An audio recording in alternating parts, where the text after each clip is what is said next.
السلام عليكم ورحمة الله وبركاته. أعزائي المشاهدين، أهلا ومرحبا بكم في قناتكم تامر أبو المعاطي وممنوع من العرض.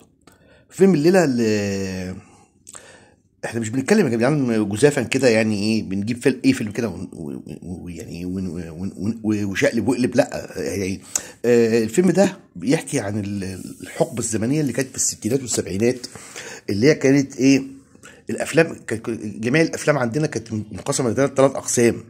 مجموعه كانت دايما بتتكلم عن الفقر والاشتراكيه، زي الفيلم بتاع الايدي الناعمه كده، اللي هو هنا بيمثله عمر الحقيقي مثلا، ولك اشتراكيه وبتاع نيابه وعنده وفي اداره الرشوه والفساد اللي متمثله في ايه، في نظمي، صلاح نظمي. دي الرشوه وان هي الرشوه والفساد حتى نهايه الفيلم وحشه، لان بيدل على انك الفساد والرشوه هو اللي كان سيد الايه تلك الفتره اللي هي ايه اواخر الستينات واوائل السبعينات. وكان فيها بقى اللي كانت فيها الاغتيالات والكلام ده. هنا كان محمود ياسين هنا وسمير اللي معاه ده، كانوا وكلاء نيابه ورايحين لعمر الحقيقي، ففوجئ بان صلاح نظمي راجل ذو نفوذ في البلد ومتجوز مين؟ سهير رمزي.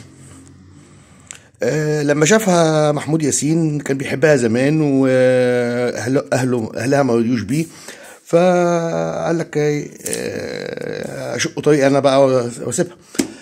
لفت الايام وبقى هو بقى وكيل نيابه، وهي بقت في عصمه هذا الرجل الايه المشهور، او الرجل الايه ذو السطوه والجبروت، يعني اللي يدعوا اليمين ابراهيم عبد الرازق اللي هو معاه الوحش ده. على فكره ابراهيم عبد الرازق ده ما يعني معلومه لكم، يعني مات في بيته، وكان لوحده، والعالم ما عرفتش لما ريحته طلعت. جت بعد كده هي بقى هي اللي بدات ايه تلف عليه وتروح له وتحاول تكلمه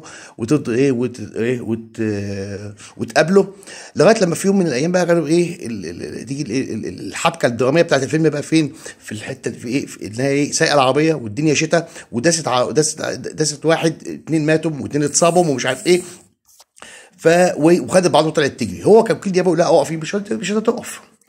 في هذه الاثناء بقى كان في شخصيه وطنيه، اللي هو الراجل العجوز، اللي هو المستشار العجوز، اللي هيلبسوه، اللي هو فهمي، اللي هيلبسوه القضيه، ويقولوا ان هو ده اللي كان راكب العربيه. ده كمان ايه، هيجيبوا له واحده ست كان معاه واحده بنت لا مؤاخذه يعني شمال، عشان خاطر كانت معاه كمان في العربيه. يعني محمود ياسين هو اللي بيحقق في البتاع، يعني اذا كان هو اللي حضر الواقع، بس كل شويه يبص الناس دي تحلف بالمصحف، ولا اللي يحسب بالله.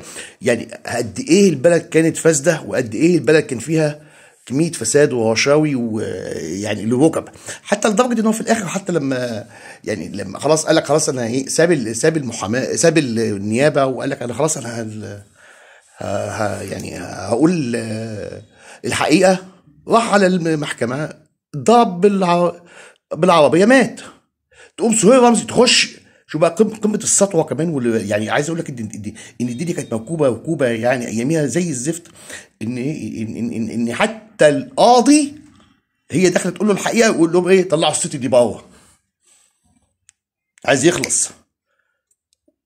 معنى كده ايه، ان الفساد هو اللي كان مالك الايه الوقت ده، وهو ده الفساد ده بقى اللي ايه، اللي خبوا الافلام بتاعتنا، الافلام اللي بتاع ايه، واللي خبى صلاح نصر والنجومي، والقصص اللي هنتابعها مع بعض بقى في سلسله بعد كده. ارجو انكم تكونوا معايا،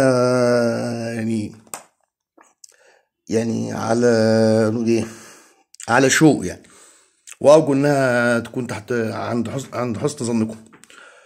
واقول ايه تاني، السلام عليكم ورحمه الله وبركاته. شكرا جزيلا لحضراتكم أعزائي المشاهدين، مشاهدي قناة تامر أبو المعاطي وزعيمة